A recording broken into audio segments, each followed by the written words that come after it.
តើកម្ពុជាត្រូវត្រៀមបណ្ដឹងបែបណាដើម្បីប្តឹងសៀមឲ្យសង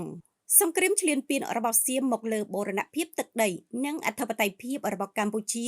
បានបណ្ដាលឲ្យខូចខាតយ៉ាងដំណំដល់ហេដ្ឋារចនាសម្ព័ន្ធស៊ីវិលមានផ្ទះសម្បែងសាលារៀនប្រាង្គប្រាសាទបុរាណនិងវត្តអារាមហើយថាតើកម្ពុជាត្រូវត្រៀមបណ្ដឹងបែបណាដើម្បីឲ្យថៃសងលោកសុកសំអឿនអ្នកជំនាញច្បាប់កម្ពុជាមួយរូបបានសរសេរនៅលើគណនីបណ្ដាញសង្គម Facebook កាលពីព្រឹកថ្ងៃប្រហ័សទី8ខែមករាឆ្នាំ2026ថាចំពោះការខូចខាតដោយសារសង្គ្រាមរវាងកម្ពុជានិងថៃកន្លងមកនេះប្រសិនបើយើងបង្ហាញភស្តុតាងថាថៃជាអ្នកឈ្លានពានកម្ពុជានោះយើងនឹងអាចប្តឹងទាមទារសំណងបានប៉ុន្តែប្រសិនបើយើងបញ្ចប់សង្គ្រាមនេះដោយការចរចារវាងកម្ពុជានិងថៃដើម្បីបញ្ចប់សង្គ្រាមប្រហែលជាការទទួលខុសត្រូវធ្លាក់ទៅលើរាជរដ្ឋាភិបាលរៀងៗខ្លួនព្រោះថៃប្រកាសជាដាក់នៅលក្ខខណ្ឌមិនឲ្យយើងទាមទារអ្វីនោះឡើយយើងប្រហែលជាអាចនឹងទទួលតាមលក្ខខណ្ឌនេះព្រោះដើម្បីបញ្ចប់សង្គ្រាមនិងរក្សាសន្តិភាពលោកមេធាវីរូបនេះបានសរសេរបន្តថាដើម្បីប្តឹងទាមទារសំណងទី1ត្រូវបង្ហាញថាការប្រើកម្លាំងបំផ្លិចបំផ្លាញនិងការលួចប្លន់នោះគឺជាការប្រើប្រាស់កម្លាំងដោយខុសច្បាប់ទី2ត្រូវបង្ហាញថាការខូចខាតនោះគឺជាហេដ្ឋារចនាសម្ព័ន្ធស៊ីវិលជាទ្រព្យសម្បត្តិប្រជាជនស៊ីវិល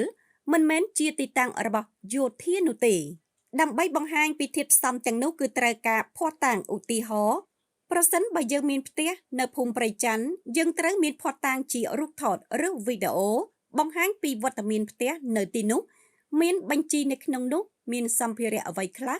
ដែលបានបន្សល់ទុកនៅទីនោះជាដើមនិងទីតាំងច្បាស់លាស់ថាផ្ទះនោះមានទីតាំងនៅត្រង់ណាជាដើមនឹងត្រូវបញ្ជាក់ពីតម្លៃសរុបនៃទ្រព្យសម្បត្តិដែលបានបាត់បង់ប្រសិនបើថ្ងៃក្រោយភូមិព្រៃច័ន្ទនោះត្រូវបានចាត់ទុកថាវាស្ថិតនៅលើដីខ្មែរពេលនោះយើងអាចប្តឹងទាមទារសំណងបានអ្នកជំនាញច្បាប់រូបនេះបានបន្ថែមថាចំពោះនីតិវិធីនៃការប្តឹងប្រជាពលរដ្ឋម្នាក់អាចធ្វើបណ្ដឹងរៀងៗខ្លួនអាចដាក់ជាឯកជនក្តីជាក្រុមក្តីមកក្រុមការងាររបស់រាជរដ្ឋាភិបាលហើយរាជរដ្ឋាភិបាលទៀតសោតក៏គួរតែបង្កើតនៅក្រុមការងារស៊ើបអង្កេតមួយប្រមូលភស្តុតាងទាំងនោះជាពិសេសអគារនិងហេដ្ឋារចនាសម្ព័ន្ធស៊ីវិលរបស់រដ្ឋទាំងឡាយការប្រមូលនៅព័ត៌មានទាំងនេះគឺដើម្បីឲ្យរាជរដ្ឋាភិបាលត្រៀមជាឯកសារដាក់ពាក្យបណ្ដឹងទៅយន្តការអង្គការសហប្រជាជាតិនិងតុលាការអន្តរជាតិ